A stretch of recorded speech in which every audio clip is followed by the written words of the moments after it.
এই যে আমি এটাতে ঝামেলা আছে।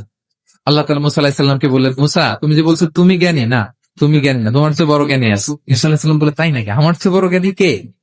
দুই নদীর মিলনস্থলে যাও, ওখানে আমার এক বান্দা আছে তোমার চেয়েও জ্ঞানী। উনি গেলেন, যে দেখে সুরঙ্গ, ঢুকে দেখে চাদর গায়ে দিয়ে এক লোক শুয়ে আছে। সালাম দিলেন, আসসালামু আলাইকুম। ওই লোক চাদর আর সরায় না, ভিতর থেকে বলতেছে, ওয়ালাইকুম আসসালাম। তুমি কে? আমি মুসা। বনি ইসরায়েলের মুসা? হ্যাঁ। কেন এসেছো? এবার চাদর তুললেন।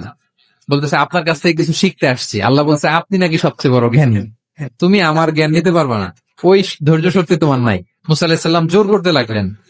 অবশেষে খিদির আলাইহিস সালাম রাজি হলেন। বললেন, শর্ত হচ্ছে আমি যাই করি আর না করি আমাকে কোনো প্রশ্ন করা যাবে না। সফর শুরু হলো। সামনে নদী, এক লোক তাদের নৌকা দিয়ে নদী পার করাই দিল। নদী পারাপারের পর খিজির আলাইহিস সালাম লাঠি দিয়ে নৌকার তলাটা ছিদ্র করে দিলেন। মুসা আলাইহিস সালাম বললেন, এটা আপনি কি করলেন?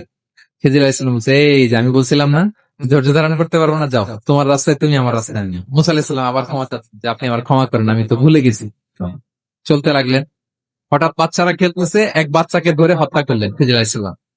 এবার তো মুসা আলাইহিস সালাম রেগে গেছে, আপনি করলেনটাকে? খিজির আলাইহিস সালাম বলে, এই যে আমি জানতাম যে তুমি ধৈর্য ধারণ করতে পারবে না। এবার মুসা আলাইহিস সালাম করজোর করতেছে যে this is the last chance, আর আমি প্রশ্ন করবো না। বললেন, ওকে ঠিক আছে। হাঁটতে হাঁটতে এক ইহুদি বসতির সামনে যে হাজির, খাবার চাইলো, এরা আবার কৃপণ, খাবার দিল না।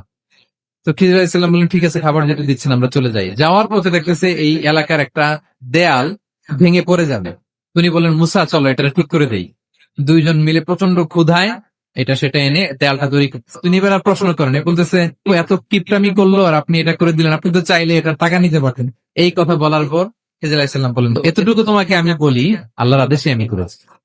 এই এলাকায় একজন জালিম বাদশাহ আছে, সে নৌকা পেলেই গরিব মাঝিদের নৌকা সিজ করে নিয়ে যায়। এ রাজার লোকেরা এসে দেখবে যে এটা তলা ছিদ্র, তো পানি ঢুকতেছে, এটা আর নিবে না।